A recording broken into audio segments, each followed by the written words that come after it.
Hi YouTube, this is Laminar Flow. This is my first informational video. I've done a pair of contest entries for Fish of Hex, but this is going to be my first cut at real content. It's very likely that all my videos are going to be build related for a while here. I've got a lot of stuff that I've done that I need to catch up everybody on. The tank, it's a Marineland 125 with dual corner overflows. It measures 72 by 18 deep by 24 high. The cabinet's constructed of 3/4 inch plywood assembled as boxes. For structural reasons, there are 2 boxes on each layer. This gives me support under the middle of the tank.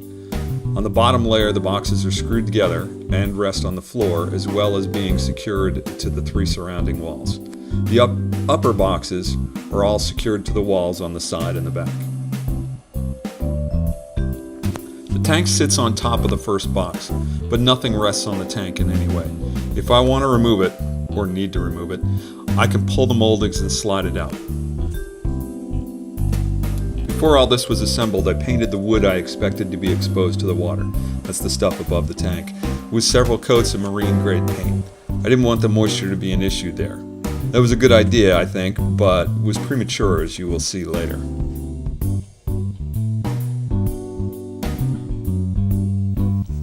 Moving to the inside up top, there are 2 1-inch bulkheads in each corner. I'm going to set up the left pair as a Herbie-style drain, with one as the main full siphon and the other as a wet backup.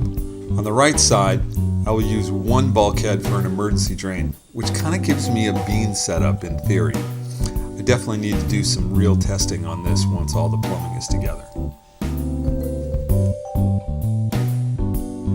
Below the tank on the right side, the plumbing's pretty simple, but worth talking about. So the pipe in the back is my return, and instead of putting in an elbow, I did a bend in the pipe using a heat gun. The goal here was to drop down any head loss that I might have because of the connections. Looking underneath on the left-hand side, you can see the 2 pipes coming in from the right cabinet that we just saw. The one in front's the drain line. It goes down and hits a T.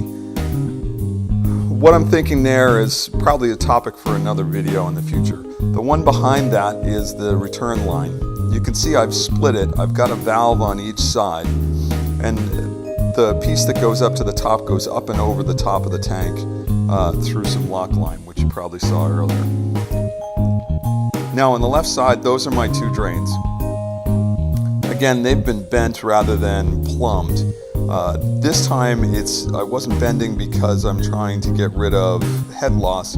It was really bending to make the connection easier to get from the tank down through the holes that I had pre-drilled in the cabinet. I think that's enough info for this video. In the next one, I'm going to go through my growing list of stuff that I need to do to this cabinet before I fill everything with water here. Certain things I think really ought to be done before I jump ahead, stuff like drilling more holes and anything that's going to drop crap in my tank. If you've seen things that you think I need to change or stuff I ought to do before I move forward, please feel free to add comments below. Thanks for watching.